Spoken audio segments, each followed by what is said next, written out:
And also looking throughout history, you see that what was considered outlandish and strange a few hundred years ago is something today we accept and can't imagine that it was outlandish and strange. And we can only assume that in the future this will again be the case, that you will not be outlandish and strange. You will be part of the fabric of the community and the life. It's I hope so.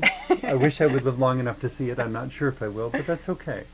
One of my favorite quotes along this subject is, I believe, from Albert Einstein. Great spirits have always encountered violent opposition from mediocre minds. Yeah. Yeah, and I don't want to say that in a snobbish attitude of looking down on those who oppose great spirits, but using it as a description, yeah, it does frequently happen.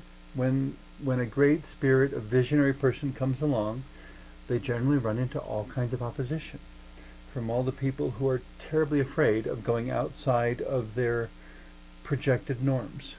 And they are projected, they're not real. Yes, right. They're illusory, they're transitory. They're social constructions. Yes. They're not innate truths. Right. And as you were saying, when you stop, once you recognize who and what you are, and you really can't be anything other than that, that the things people do when they get glimpses of that truth in themselves that is so scary, and when they retreat and need to do behaviors that prove to the world, no, that I do not have those within me.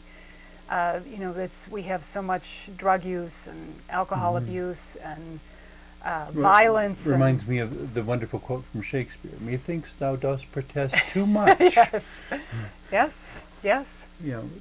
Show me how, J. Edgar Hoover oppressing gay people, and then we find out after he's gone that he was living with a man all that time. Yes. There's no wonder that Jesus railed against hypocrisy, more than any other sin throughout 4 Gospels. It is our undoing again and again. And I suppose within insecurity and fear, there's always a certain degree of hypocrisy. Yes.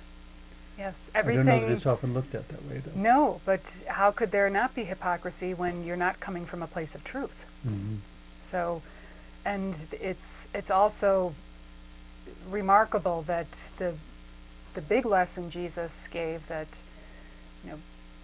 loving or treating each other as you would yourself, and we see that in play. Well, it shows what people feel about themselves. If this is how, and I'm talking about the poor behaviors, the uglier behaviors. If this is how you're treating others, then if that's how you treat others, what do you think of yourself? Yes. Which goes back to a topic you're often very fond of, grounding in the true self. And finding the true self. Goodness knows we have more than a few distractions in this world to keep us off track and discourage the actual discovery. All of which, to me, underscore how extremely important it is to find the true self. And don't settle for anything less. Keep searching till you do find it. Yes, and go with those feelings, those inklings, those flutterings that kind of happen, that, oh, this is, I'm kind of interested in this over here, or I really enjoyed speaking to that person. And or even if you meet someone who's really challenging, to take the time to think about, why did I react so strongly to that person? What they said really wasn't all that controversial, but by my reaction, you would have thought they just proposed World War III or something. Right. Why did it push my buttons so much?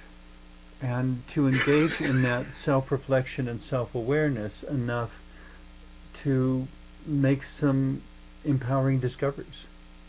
That when you find the true self, it seems to me initially it may be frightening, like a person from another time suddenly seeing an airplane go overhead. But when you really look at it and figure out what it is and how it works, it's positively magical. It is. You can climb into this thing and 3 hours later be somewhere that it would have taken you 2 months to walk. I mean, it's like a time machine or a Star Trek transporter or something. It's Yes. just, it's amazing. But you, in order to find the magic of the true self, you have to step through and past the initial, possibly alarming first impressions. Mm-hmm. Mm-hmm. And it's always that I mean, right. is there anything we should build on first impressions? Well, you're also discussing the rite of passage, that rite, as in the R-I-T-E, rite of passage. Like a ritual passage. Right. A stepping stone, a